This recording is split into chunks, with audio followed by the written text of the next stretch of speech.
Sebenarnya yang menjadi penyebab kematian anakan mentok secara umum adalah kedinginan. Secara umum ya teman-teman, mentoknya kedinginan, tidak nafsu makan, bahkan tidak mau makan, lemas, akhirnya mati. Loh om, saya sudah pakai lampu, harusnya tidak kedinginan, tapi kenapa tetap saja mati? Pakai lampu saja tidak cukup ya teman-teman. Ini langkah-langkah yang harus dilakukan agar mentoknya sehat, tidak lambat dalam pertumbuhan, dan insya Allah tidak akan terjadi kematian.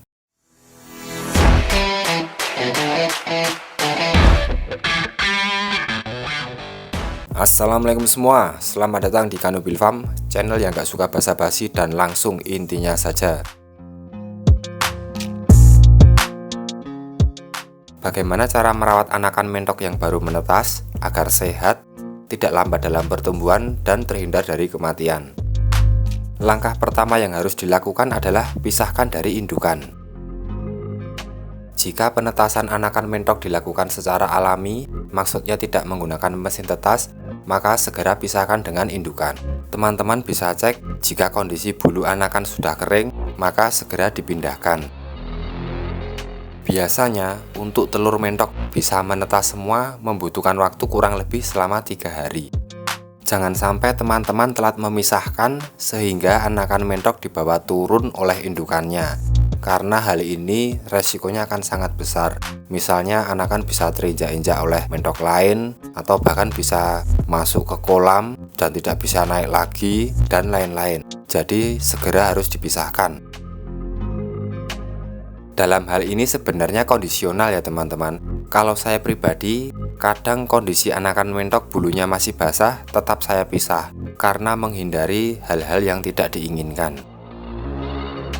Setelah dipisahkan dari indukan, maka langkah selanjutnya pindahkan anakan ke dalam kandang box. Untuk kandang box, teman-teman bebas mau menggunakan apa saja bisa. Menggunakan kardus bisa, menggunakan kandang kucing bekas juga bisa. Dan yang paling penting, kandang box ini juga harus disetting teman-teman. Pertama, diberikan lampu bolam yang kuning agar suhu di dalam kandang box hangat. Lalu teman-teman tutup rapat kanan kiri kandang, depan belakang, atas. Dan untuk alas kandang, teman-teman bisa melapisi dengan kertas koran misalnya. Hal ini bertujuan agar angin dari bawah tidak masuk sehingga suhu di dalam kandang box tetap hangat. Pakai lampu berapa watt om? Teman-teman cek saja. Apabila anakan mentok bisa kesana kemari, maka bisa dipastikan suhu di dalam ruangan sudah pas.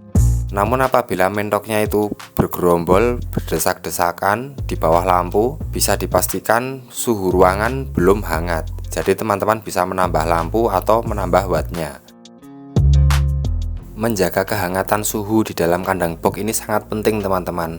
Apalagi mentok masih usia di 1 minggu ke bawah, ini adalah termasuk usia yang rentan kematian. Setelah diberikan lampu dan sudah dipastikan kondisi dalam kandang box sudah hangat, teman-teman bisa memberikan air minum ditambah dengan gula jawa. Hal ini bertujuan untuk menjaga stamina anakan mentok. Dalam pemberian air gula ini teman-teman harus menunggu. Sekiranya semua anakan mentok sudah minum, maka segera diambil air minumnya. Jangan sampai air gulanya kena bulu-bulu mentok, malah jadi pliket, malah bikin masalah baru. Agar anakan mentok sehat dan tidak lambat dalam pertumbuhan, maka dalam 1 bulan teman-teman memberi pakan pur dengan kandungan protein minimal 20%. Karena untuk pertumbuhan yang baik dan pertumbuhannya maksimal, kuncinya di usia starter ini teman-teman, di usia 0-30 hari. Jika teman-teman memberikan pakan pur dengan protein yang sesuai, maka bisa dipastikan pertumbuhan akan maksimal. Di usia 1 minggu ke bawah, teman-teman tidak usah khawatir apabila anakan mentok makannya sedikit. Sebenarnya, anakan mentok dari mulai menetas selama 3 hari itu tidak makan tidak masalah teman-teman. Karena jika teman-teman perhatikan, di ujung paruh itu ada titik kuning.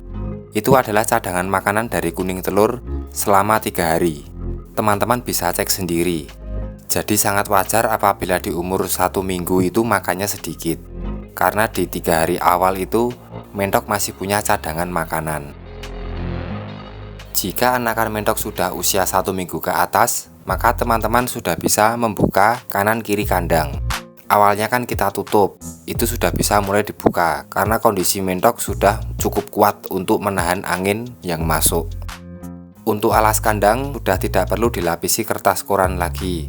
Dan pastikan alas kandang berlubang agar ketika anakan mentok membuang kotoran, kotorannya tidak menumpuk di dalam kandang dan bisa dipastikan kandang tetap bersih.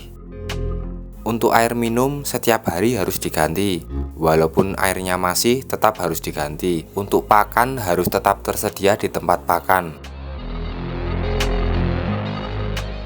Menginjak usia 2 minggu ke atas, jika teman-teman ada waktu, silahkan mentoknya dijemur di pagi hari, diturunkan ke tanah untuk melatih otot-otot kaki. Hal ini bermanfaat sekali untuk menjaga kesehatan anakan mentok karena akan mendapat vitamin alami dari sinar matahari. Intinya ajak anakan mentok bermain kalau teman-teman punya waktu di pagi hari. Saran saya untuk anakan mentok jangan dimandikan dulu. Kalaupun harus dimandikan, harus benar-benar dijemur di bawah sinar matahari sampai benar-benar kering.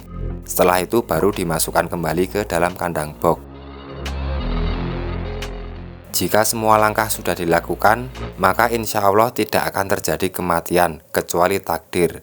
Takdir di sini artinya kondisi anakan mentok yang memang lemah ketika dia menetas, atau ada kecacatan dalam menetas, dan lain-lain.